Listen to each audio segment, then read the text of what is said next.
Today we're going to study SD 47.6. That is the Pamada Vihari Sutta, the discourse on the negligent dweller. Or dweller here also means practitioner. When you see the word Vihari, it comes from Vihara, it means dwelling. So here dweller here is used in a figurative sense, someone who dwells on something, practices something, keeps doing it, or in this case it's the opposite, doesn't do it. S 35.97. So here the theme is on the dangers of habitual negligence and the benefits of constant diligence. So you have negligence, diligence. If we talk in terms of numbers, for example, in the book of ones in the Anguttara, what is the one? What is that one special dhamma, special quality or virtue? That would be diligence, apamada. Of course, the opposite is negligence, neglect, not keeping up the practice, and so on. So here we see, this is a kind of a Mira Sutta again. You have first, the Buddha talks about the negative aspect, and then he talks about the positive aspect. Once again, an important reminder, whenever we study the sutta, we are practicing. We are not just collecting knowledge. Okay? We should not have this idea that we are collecting facts. Of course, we know things, but many of the teachings are quite simple and direct. It's just that we have not got into it yet. The Buddha keeps saying the same thing, but we don't really know what it means yet. And you will notice, if you have been a Buddhist for many decades, as you go through those stages in life and you look back, you will notice you understand these teachings on a deeper and ever deeper level. And that is what the suttas are about. And there comes a point where we don't really talk much about it. You have this feeling, a happy feeling, a profound feeling, a sense of fulfillment. And that's when you are able to connect easily with others, with people, especially those who are serious about life, people who have difficult questions, people who want to be more than what urban life or the worldly life can offer. Now, if we are given a chance, assuming that we are normal, intelligent people with a reasonable level of freedom of choice, there comes a time in our life we will ask, what do I want to do with my life? Or what can I do that really will bring me happiness, or that will benefit others? Or another way you might like to put it is how others after me will remember me. Right? Very often we forget. Right? You know, as we grow old, you find the obituary page becomes more meaningful. You start seeing your friends. You say, hey, I know that face, I know this face. And they are going one by one. And then I have old friends, really old friends, suddenly messaging me, phoning me, and talking again with me, and telling me that they have not been well, and they're very sick and so on. In other words, they would like to have someone to talk something meaningful, something happy with. So this is where the Dhamma never fails us. Because when you talk about the Dhamma, it puts you back on the right track. So this can be quite difficult because, for example, many of these friends of mine, they have been to many other big temples, gone for talks by famous teachers, but after all those decades, they still find something's missing. Because that's not where the Dhamma is. The Dhamma is inside us. We have to look into the suttas, dwell in the suttas, practice it, spend quiet time, meditate, then look at the suttas again. And that's when you find age, time, impermanence is to your advantage. This is the great thing about doing Dhamma work, sutta study. As we age, we get better at it. We begin to put the pieces together more clearly, more effectively, more correctly, and you begin to see the bigger picture. So here we have this sutta, which talks about how we see things and how we should not react, right? So we'll go through the teachings, then I will comment a bit more as we go along. Page 75. Pamada Vihari Sutta, the discourse on the negligent dweller. Now notice again in the title, the Buddha could have, called this title the Apamada Vihari Sutta. I mean, it's quite reasonable, quite legitimate. But here, very often in Buddhist practice, we begin with the no aspect, that is a moral virtue, right? The 5 no's: no to killing, no to stealing, no to sexual misconduct, no to lying, no to taking intoxicants. And then you have the yes, that is the mental cultivation and so on. And then there is the silence, wisdom, the peace. So the Buddha begins with what you see in the world first, the problems. Okay, so the pamada vihari, the negligent dweller, the one who doesn't practice or the one who practices wrongly.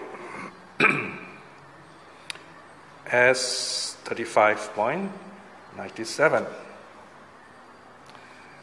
Originating in Savatthi, then the Buddha speaks, he says, "Bhikshus, I will teach you the negligent dweller and the diligent dweller.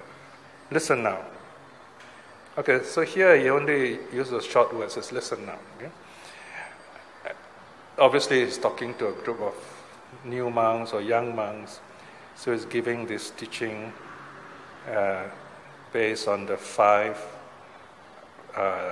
states that are beneficial to us. We'll find out what they are in a moment. So again here, if you look at the sutta, there is this mirror structure, 2 halves reflecting each other. As you know, when you look at the mirror, you have an inverse image. The image in the mirror is the opposite of you. So this is your real self in the mirror, it's just an image, it's not real. So you have here, we start with the inverse image first, the negligent dweller. You can see the subheading there. This subheading usually is not in the sutta, it's put there for your benefit. Then if you look at the next page, 77, you see the subheader, the diligent dweller. So you can see the sutta count roughly divided into 2 halves. Then section 3, and how bhikshus is one, a negligent dweller. In other words, when does a person not practice? So here again you see there are the running numbers, and then you have these numbers in bracket. Now the numbers in brackets show the actual sequence of the teaching. Number 1 onwards, okay, to number 6. So section 4 is the first Dhamma or first teaching. Bhikshus, when one dwells with the eye faculty unrestrained, the mind is soiled amongst forms that are cognizable by the eye. Now notice here, the language is very clear, almost legalistic if you like. The mind is soiled amongst forms that are cognizable by the eye. So here the sutta is not talking about forms we imagine, that is under the category of mind. Here's what we see, right? So in other words, here this line says, you can get lost with what you see. Okay? Now, so if you look at this first line, if you are a regular Dhamma student, you already can guess, oh, okay, let's see. What's the next one? The next one is the ear, right? And you go on like that, you get to the six sense faculties. So this is a reflection on the sixth sense faculty. In modern terms, you can say this is about cognitive psychology, if you like. It's about cognition, is how we know things, how we experience things. Now, when we talk about the Dharma in this kind of language, don't get too technical. The problem with being technical is you get so exact that you lose the whole beauty of it. It's like music, I mean, you can play a piece technically perfect, but you can get a robot to play that, you can get a computer to play that. The beauty of classical music and the humanities and the arts is that you cannot really mass produce it. There's only one of it. So the Dharma is only one Dharma. If you can get a computer to reproduce the Mona Lisa or to write a piece like Moonlight Sonata mass-produced, then you find all these wonderful works of art are not reliable, not really works of art anymore, right? So when we study the Dharma, we are one, we are special, we are unique, so you have to look into the sutta yourself in that sense. All right, so here the reflection begins with the first faculty, the I. So we know there are six faculties here. So these six faculties, let us begin with the simple ones first, the five physical senses, the five sense doors. These are the avenues of information that define us, that come into our lives. If they define us, then of course you do have some difficulties. If you are a true practitioner, these five sense experiences do not define you. They help you to understand the world, to work with the world, to help the world. So the point here is that these five sense experiences is what really mess our brain up, if you like. Okay? It's when we do not know how to respond to these actions of the eye, ear, nose, tongue, body, and the sixth one is the mind of these thoughts. That's when we get into a lot of difficulties. So this sutta is trying to analyze this very important aspect on a deeper level. So this is the kind of text that the modern psychologists would love to study. In fact, they're already using this.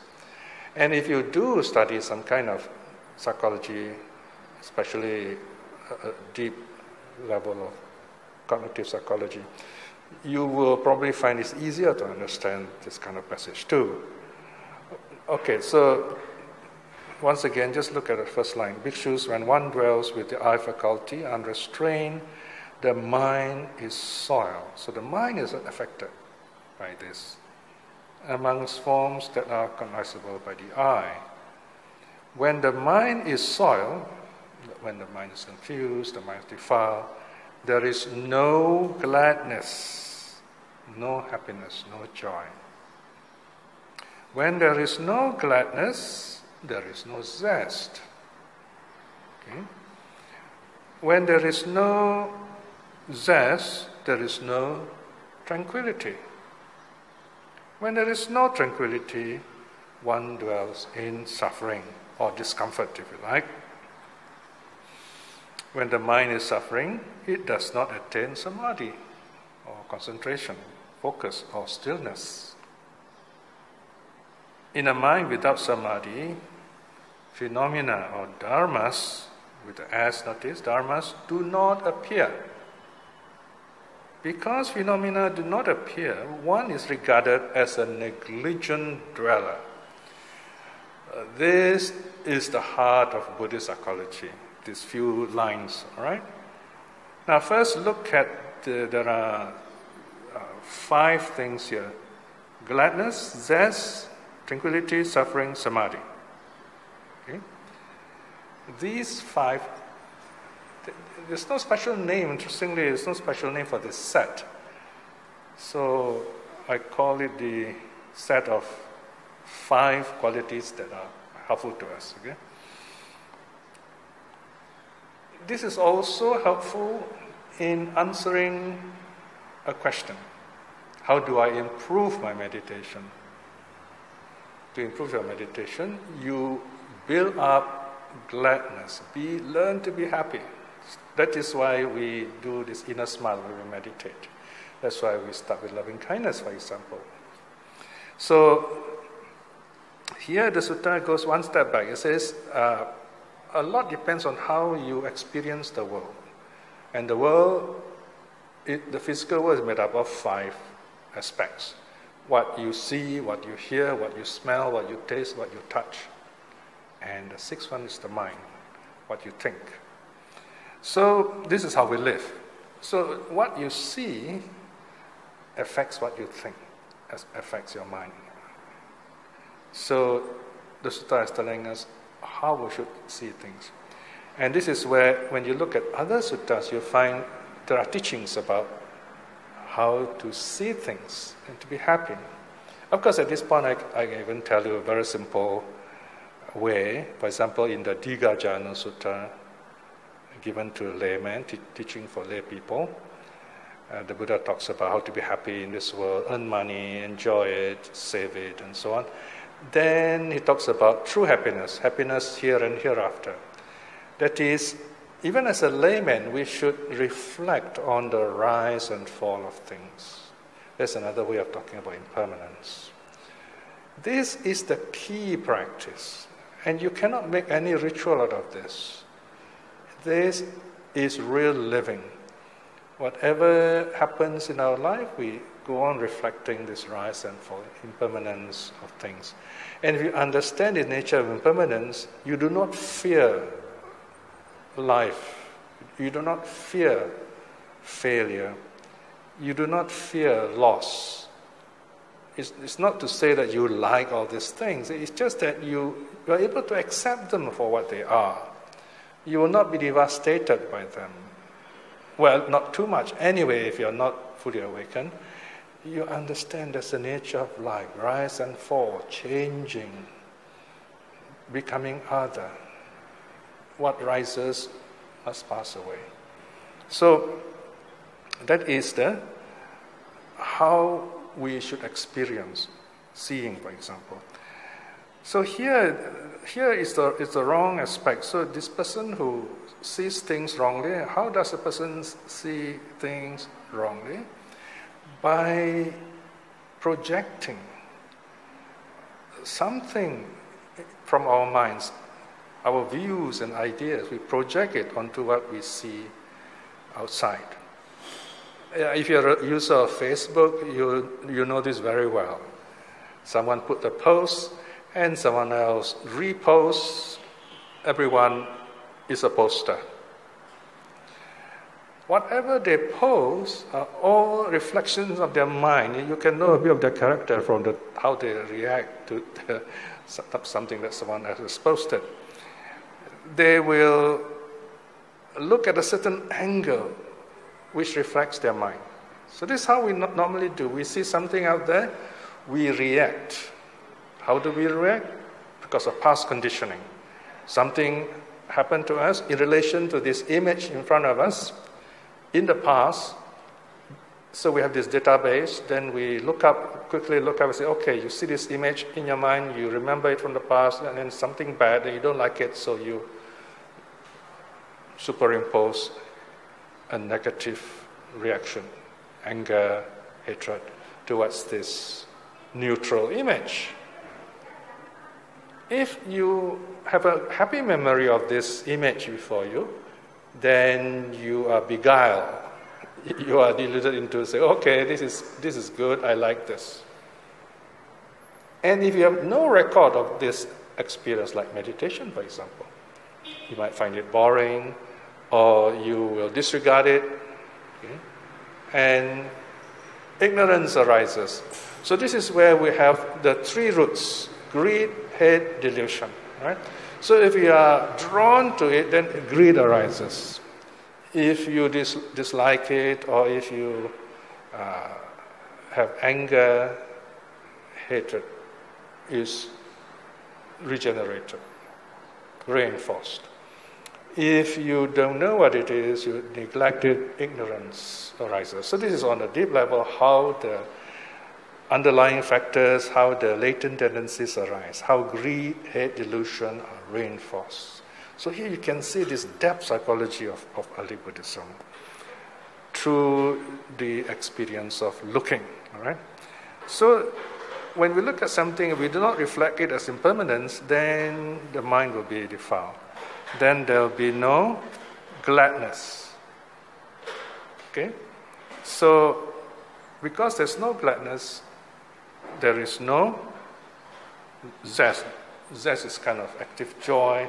And when there is no zest, here is active joy, like, when you're active, you exercise, then after that you feel like resting. Then you have this stillness, tranquility.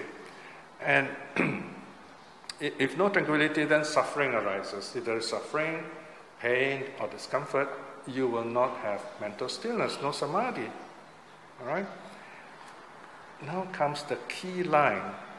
When you do not have samadhi, in other words, when the mind is not still, when the mind is not calm, you cannot see through it. It's just like when the water in the pond or in the river is churning and flowing very fast, then it is muddy, you can't see through it. But once the water is damped, silt settles, then you can see through it. Right? So here, this sutta says, we are on page 75, last line, because phenomena do not appear, one is regarded as a negligent dweller. This is a rather interesting statement. When phenomena do not appear, what is phenomena here? Very simply, this refers to the awareness, the vision of the rise and fall of things, the impermanence. In other words, if you really watch something carefully, you will see the same pattern in everything, good or bad. There is beginning, there is end. So that is where there's always Dharma in everything. So phenomena here means event. Event means change. Change means time. Whatever happens, happens in time. It's such a basic understanding. And whatever happens in time must change. Therefore, very simple logic, we can never have anything eternal, absolute, like some God idea or eternal heaven, paradise. It's an impossibility. You can talk about it, you can define it beautifully, you can even, make paintings about it. Much of religion, if you see today, is because of art and all these rituals, People get so caught up with the rituals, the sound and the grandeur of it. And if you look at some of those priests, how they're dressed with their high caps and womanly dress or whatever, they look very grand. And people are moved to tears sometimes when they see all this.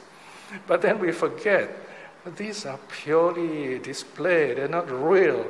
This is what the birds do when they mate. They try to attract others.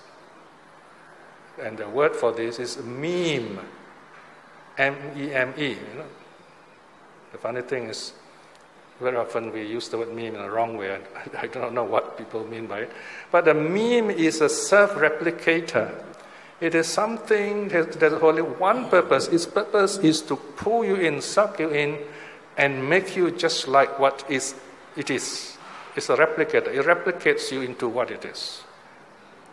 So if you see a big, beautiful building, you say, wow, I want to be a member of this group. That building is a meme. You get sucked into this building, you become one of it or them or whatever. So you lose your personality, you're not yourself anymore, but not in a non-self way.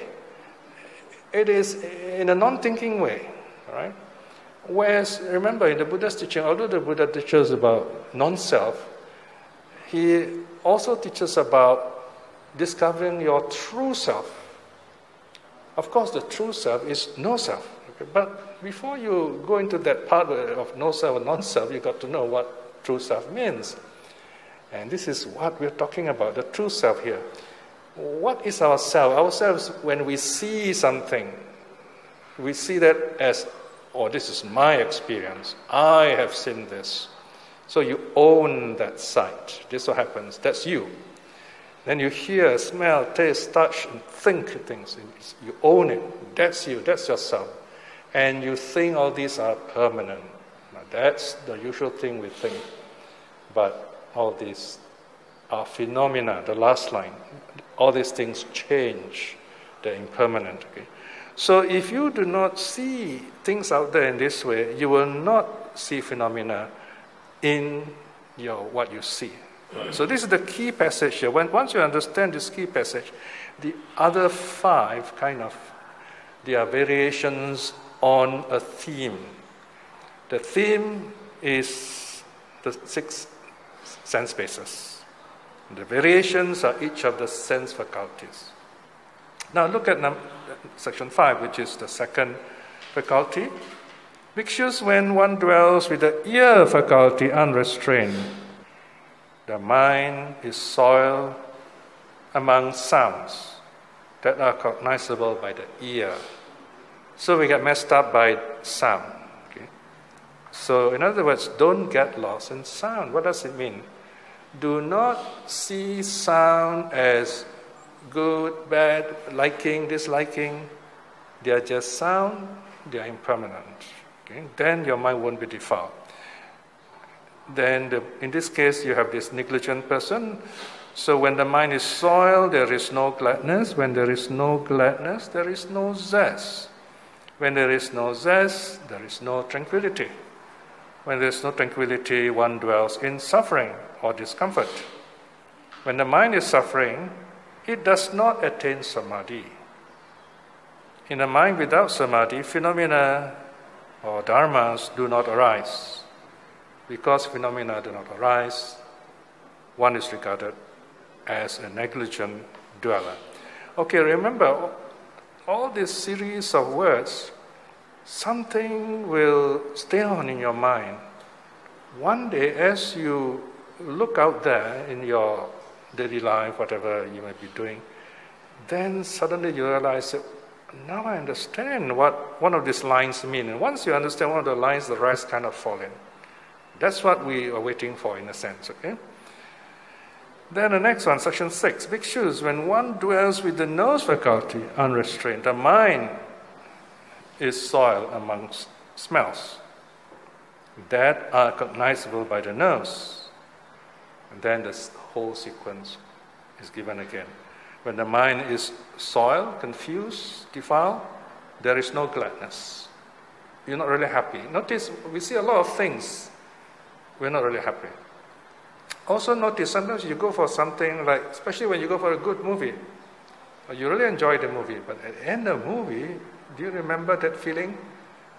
You have like a sunken feeling. You find that something is missing. Oh, here I am back in the real world, right? So there's no gladness. If there's no gladness, there's no zest, there's no joy. When there's no zest, there's no tranquility. Because when you feel very joyful, peace follows. If there's no tranquility, there is suffering, discomfort. And when there is suffering, discomfort, there is no samadhi. Without samadhi, phenomena do not arise. If you do not see phenomena, then you are regarded as negligent. All right? 7. Bhikshus, when one dwells with the tongue faculty unrestrained, the mind is soiled amongst tastes that are cognizable by the tongue. Okay, notice here, among tastes. Okay, tongue here refers to eating, not talking. Okay, and then here, in other words, when we are caught up with food, and then the whole sequence starts. The mind is soiled. There's no gladness. When there's no gladness, there is no zest, no tranquility. Without tranquility, there's no samadhi. Without samadhi, there's no phenomena. and then you become negligent. Now section 8. Bhikshus, when one dwells with the body faculty unrestrained, this mind is soiled amongst touches or feeling in a sense of bodily feeling that are cognizable by the body. Okay? So we can also get lost in terms of seeking pleasurable feeling.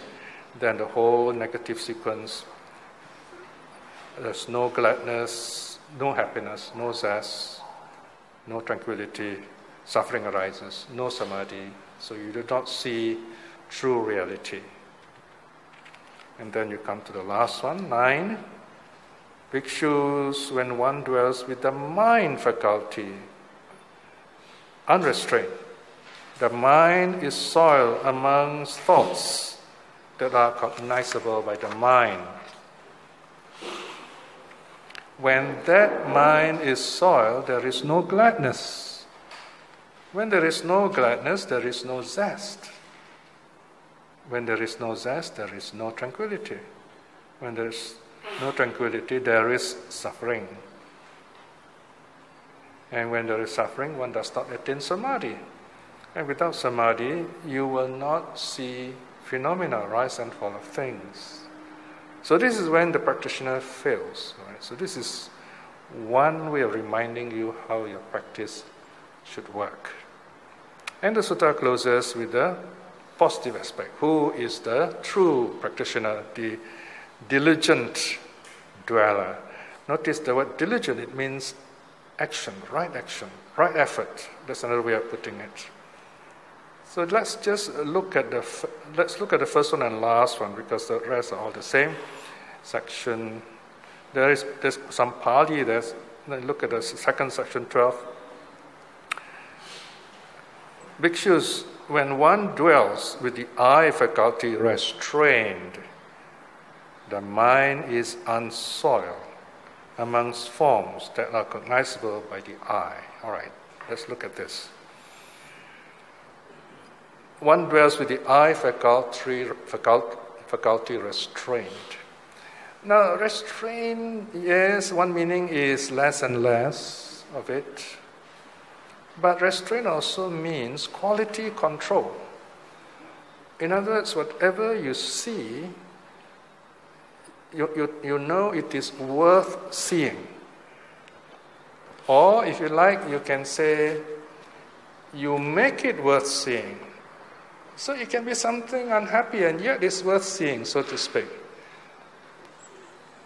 You see something beautiful. Well, we all like to see beautiful pictures, beautiful scenery. Nowadays, even this computer company, they splash these beautiful screensavers. Somehow they know I love landscape, and now Microsoft is putting this a series of beautiful landscape photos of the Lake District in England. They're really beautiful. And then they ask you, do you like it? And you say yes, and they get more of it for you. So you look at this scenery, is very beautiful. So what do you do? How are you restrained? By just saying beautiful, peaceful. You look at it. Be there. Absorb that peace, absorb that joy. Because it's not going to last. So it's more valuable in that way. That's something beautiful. It will not last. That is why we value it. Then you see something negative, something bad even. All right? So again you say, well, that's the way things are. Right? So it's nobody's fault, that's the way things are. So you don't feel upset or angry, you just take it as it is. So, for example, I have this really old friend who has this, who's well-to-do, but so he kind of like, he thinks that I could do things for him. He would tell me, do this, do that, and so on. And then he's not very happy because he thinks I'm not following exactly what he wants me to do. And then he stops talking to me. Those are like decades ago. And now he's 71 years old, I'm 70. So he says, I'm very sick and I might die suddenly, and I want you to take care of my last rites because I'm all alone. And he's the kind of person who's very difficult to talk with. Now, I used to get upset with him those days because people can really take away their energy sometimes when they talk to you. They're very negative. But here, when I hear him again, I said, wow, after all these decades, 40, 45 years, this poor man is still suffering. He almost has no friends. So when I listened to him, I said, wow, this is really sad for this person. So there's no anger there, but it's more like you know what's happening here, and you take it as it is. You listen to him, you try to say things, even though you know you can't really help this person, but just by listening, to some extent, you have helped him, because nobody else wants to listen to him anyway. So then you just let it go. You cannot keep it in your mind either. You let it go. So to restrain also means to let it go. So, of course, in this case, it's not the I, it's the mind. Okay? You're listening and then you're thinking, so other aspects also come in. So, in fact, you find in this last section, all the 6 senses apply in that way. Okay? So, this is where, for your practice, for example, there are 6 sections here, 1 to 6. Each day you can take one passage.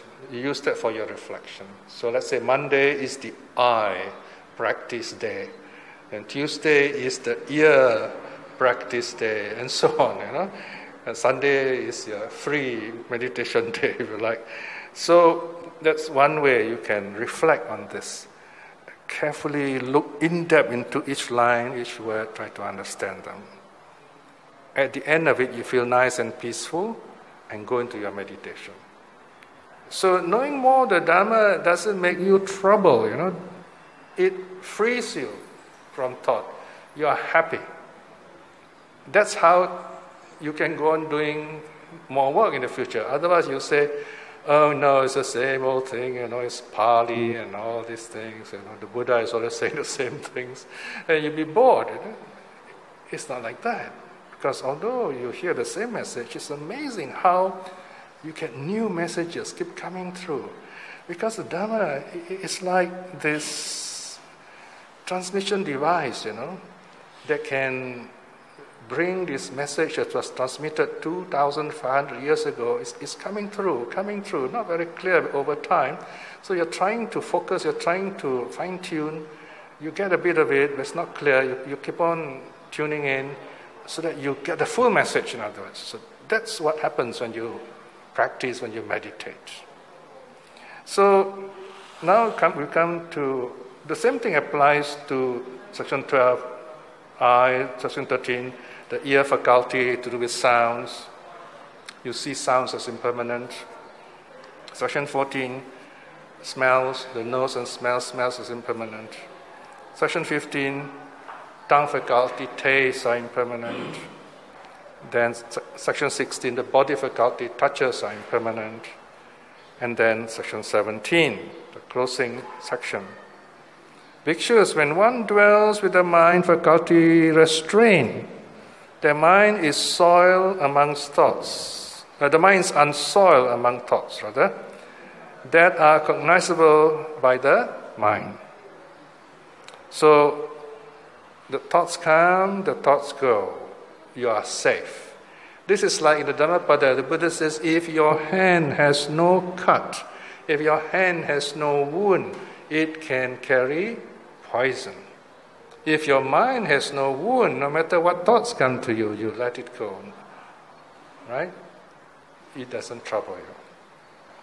When the mind is unsoiled, gladness arises. Right? So even if you hear sad things, happy things, lustful things, good things, bad things, your mind is untroubled by it. You feel joyful all the same. And when you feel joyful or glad, zest arises. It becomes a bit more active, this joy, zest, piti. Then when there is zest, there is this active joy, It's just like you do this exercise, after that your heart rate goes down, a healthy low level, and tranquility arises, inner peace, comfort. You feel good, physically you feel good after a good exercise, wholesome exercise. And then when there is tranquility, you dwell happily in comfort. When the mind is happy, when the mind is comfortable, it settles. You can focus well, you can work well, or you can just be at peace, meditating, and there is samadhi. And samadhi is the stage where you see the pattern, the real pattern of events, the pattern of all events, the rise and fall of things. It's not just the rise and fall of the Roman Empire, it's the rise and fall of every thought that comes and goes. And then you are called a diligent dweller. And that's your true practice, in other words. So there you are. So this is, you see how the Buddha has given us in this mirror teaching. Wrong practice is when we mess our mind up with all kinds of wrong thoughts, of impermanence, of seeing all these experiences as permanent, as joyful when they are not. Right? On the other hand, proper practice to see impermanence in all our experiences. Okay, so that's your sutta practice for today. So any feedback?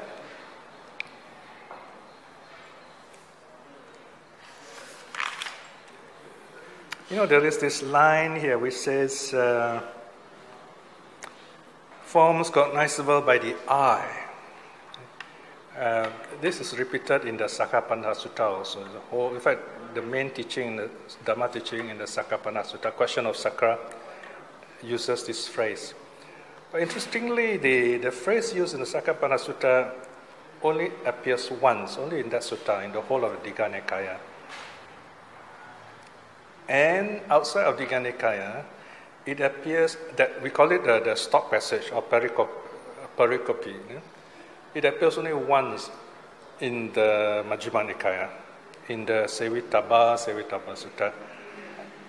So this is a very interesting discovery that I've made recently, because I've finished translating the Sakapana Sutta and now I have to write a commentary on it. So it is a latest sutta. No? Yes, any feedback or questions? Yeah. Yes?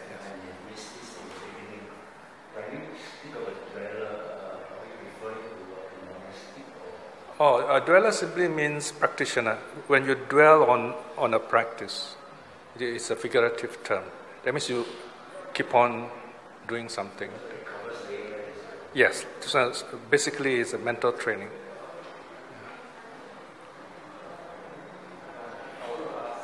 Yeah.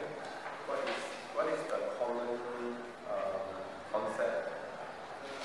Because it's all the different senses, right? So we receive input from the world through these senses, and they get processed into this certain thing, which is what should we call it? Yeah, process is a good word. One way of looking at Buddhist practice is that everything is the process of renunciation. You have to let go, not just on a ritual basis, like becoming a monk, you give up family, give up your hair and so on. You have to renounce in the moment, every moment. That's the ultimate renunciation. You see something, you got to let it go. You hear something, you let it go. Because if you hold on to it, then you miss what the person is going to say next, for example. Sometimes someone talks, this person is not listening. He hangs on to something you said earlier, but he's not listening to what you want to say later, which will actually modify what you said earlier. So they have a kind of fixed, incomplete idea of you. That's what happens. We have ideas of people. We are not the people, but so we have to, these ideas are changing all the time. We've got to keep up with it. So that is why you have to have connection in that sense. Isn't it?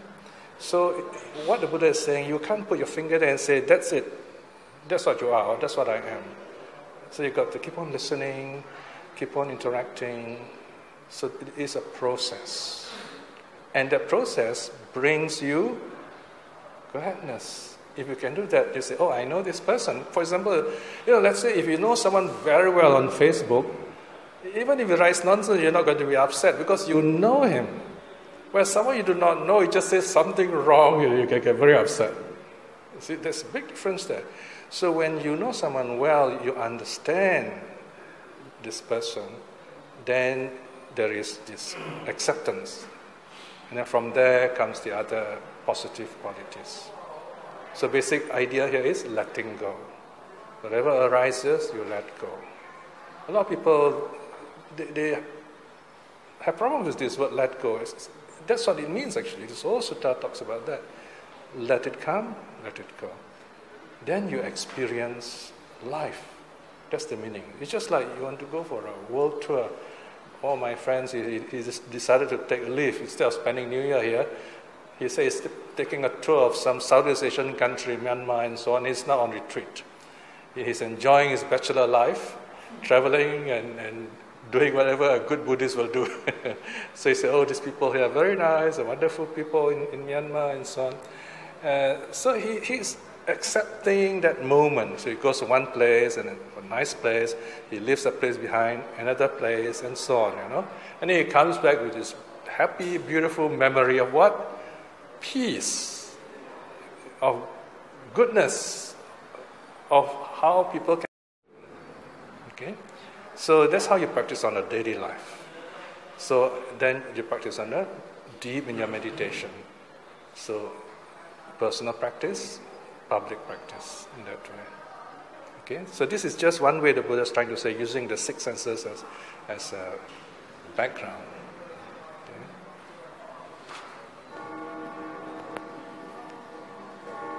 Very good timing, huh? And any other feedback or questions?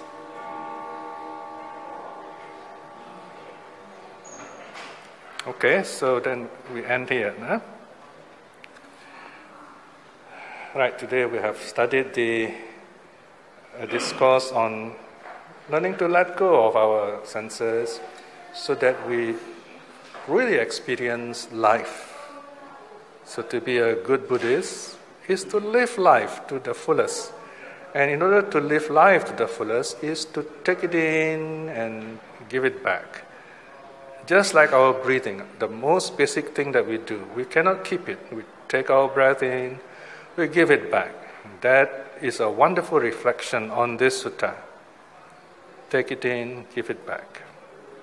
Now once we understand this, we learn to let go. We learn to be happy with just the way we are, the way things are. And we can do more that way.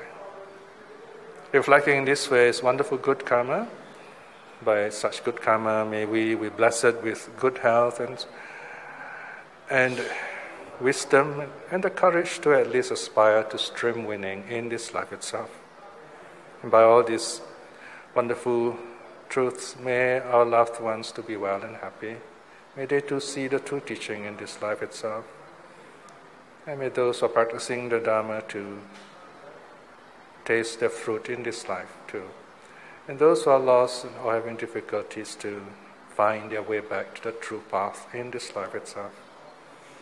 May all beings be well and happy. Sadhu, sadhu, sadhu.